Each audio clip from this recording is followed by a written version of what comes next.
ముందు రాష్ట్రంగా తెలంగాణ రాష్ట్రం ప్రజెంట్ ఈ మధ్యన అసెంబ్లీలో పెట్టిన ఈ కాంగ్రెస్ ప్రభుత్వం బీసీలను 2011 జనాభా ప్రకారమే 3,50,00,000 తెలంగాణ ప్రజలని చేర్చడం జరిగింది.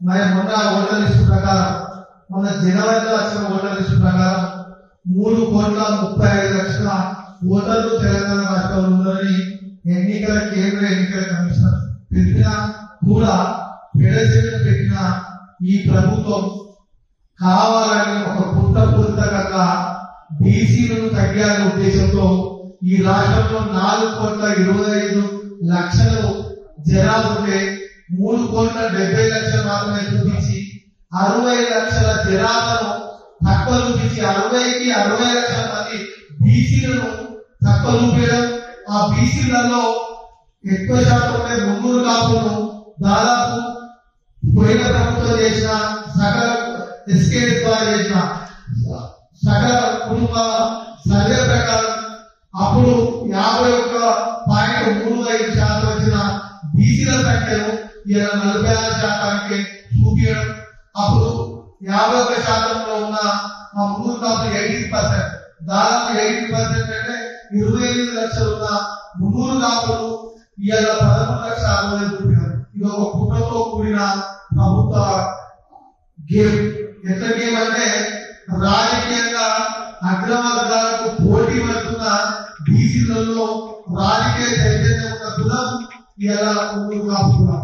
ఇలా రిజర్వేషన్ 42% బీసీలకు ఇస్తే బీసీలలో తెలంగాణ రాష్ట్రంలో సర్పంచులుగా, ఎంపీటీసీగా, కౌన్సిలర్గా, కార్పొరేటర్లుగా స్థానిక సంస్థలు మెజార్టీ సీట్లు గెలిచేది కూడా 300 కాపులే. కాబట్టి దాని కుట్రలో భాగంగా ఇక్కడ స్థానికంగా గెలిచిన చట్టసభలో 300 కాపులు ఎదిగి రాజ్యాధికారం వారు అధిపుకునేందుకు దగ్గరగా ఉన్నారని గ్రహించిన ఈ కాంగ్రెస్ ప్రభుత్వం అగ్రవర్గాలు దీని కుట్రపూరితంగా మనం 11,60,000 తగ్గడం, మాతో పాటు మేమందరినీ బీసీ కులాలను కలుపుకోపోయే కులం 300 కాపు కులం కాబట్టి బీసీనే తక్కువ చూపించి 8% ఉన్న ఓసీలు 13% అయ్యారు, 51% ఉన్న బీసీలు 46% పడిపోతారు.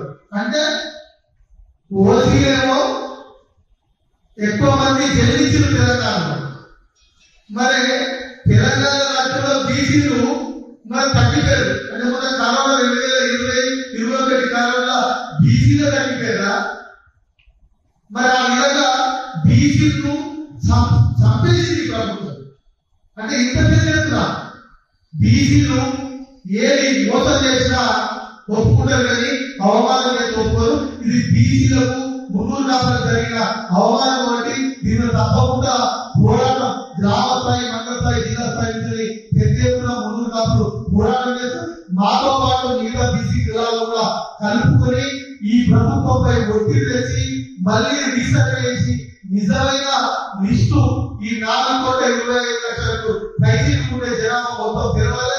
దాంట్లో బీసీ ప్రాంతం కూడా 55% ముస్లిం బీసీగా కూడా కొత్త లిస్ట్ వల్ల ముస్లిం బీసీ 55% ఈ తెలంగాణ రాష్ట్రంలో బీసీలు ఉంటారు, బీసీ కులాలు ఉంటాయి. ఈ విధంగా రిజర్వేషన్ తప్పించుకున్నందుకు, కావాలని రిజర్వేషన్ తప్పించుకున్నందుకు కుట్రలో భాగంగా ఈ విధంగా చేసేటువంటి దీని మీద 300 కాపులు ముందుండి కొట్లాడి మిగతా బీసీ కులాలను కూడా కలుపుకొని ఈ ప్రభుత్వం ఒత్తిడి తెచ్చి మళ్ళీ రీసర్వే కూడా విడిచిపెట్టమని తెలియజేస్తూ తప్పకుండా మీరు ఎన్ని ఒత్తిడి తెచ్చి మనం ఎంత చిన్నగా చూపించే రాబోయే ఎలక్షన్ లో బీసీ అధికారం తప్పకుండా ఈ తెలంగాణ రాష్ట్రంలో సాధించుకుంటామని, అదేవిధంగా బీసీలు స్థానిక సంస్థల్లో జనరల్ లో కానీ బీసీ రిజర్వేషన్ లో కానీ మెజార్టీ స్థానిక ప్రజాప్రతినిధిగా గెలుస్తామని తెలియజేస్తూ తప్పకుండా మా కార్యక్రమం కూడా మా అధ్యక్షులు మా ఐక్యవేదిక ప్రకటించి ఈ విధంగా ఈ కార్యక్రమాలు తీసుకొని గ్రామ స్థాయిలో ఉన్న మా కుటుంబాలన్నీ కూడా ఇలా నిరసన జరుపుతాయని తెలియజేస్తున్నారు.